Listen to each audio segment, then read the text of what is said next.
This is a Disneyland original little long-playing record, and I am your story reader. I am going to begin now to read the story of Mickey Mouse, Brave Little Tailor. You can read along with me in your book. You will know it is time to turn the page when Tinker Bell rings her little bells like this. Let's begin now. Long ago, a small kingdom was being laid waste by a giant. The king was eager to capture the giant. He offered a large reward to anyone able to do it. The king's people hoped the giant would be captured.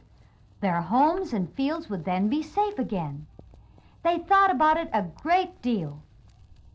Mickey Mouse, the village tailor, did not think much about the giant. He had his mind on flies. They buzzed round and round his nose and crawled over his work table.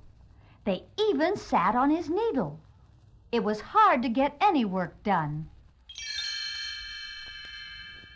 One day there were more flies than usual. Mickey picked up 2 swatters and banged them together. 7 flies landed on the floor, 7 at one blow. Mickey opened a window. He was very proud of himself. I got 7 at one blow, he said to a villager who was passing. 7, thought the villager to himself. He was not thinking of 7 flies. He went to the palace and told the king that Mickey had fought 7 giants at the same time. The king and his daughter, Princess Minnie, wanted to learn more about such a hero. They sent for the tailor at once. "I had expected someone bigger," said the king when Mickey arrived. "You must be very brave indeed. Were there really 7 giants?"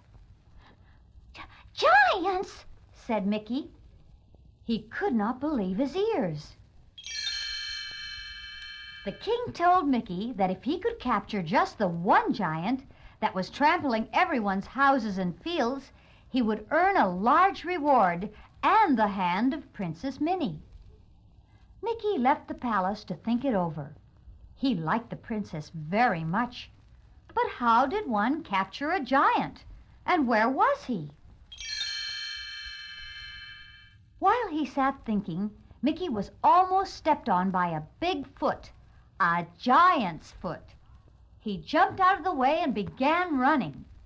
He ran very fast, but the footsteps still followed. Mickey saw a cart full of pumpkins. He climbed inside it to hide.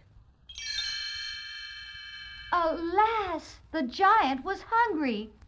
He picked up a large handful of pumpkins to eat them. Mickey was in the handful. The first thing Mickey knew, he was standing in the middle of the giant's huge palm. I'm not afraid, he said bravely. Of course he really was.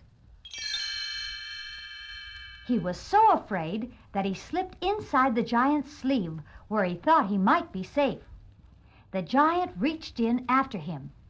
Mickey had to use his scissors to snip his way out of the sleeve. Then a fine idea came to him. He took his needle and sewed the giant's sleeves together. He sewed as fast as he could. Soon the giant could not move his arms. Mickey wrapped the heavy thread round and round and round the giant's body. Now the giant was unable to move at all. With a great crash, he fell down. The earth trembled and the trees shook. The giant was quite still. He had knocked himself out.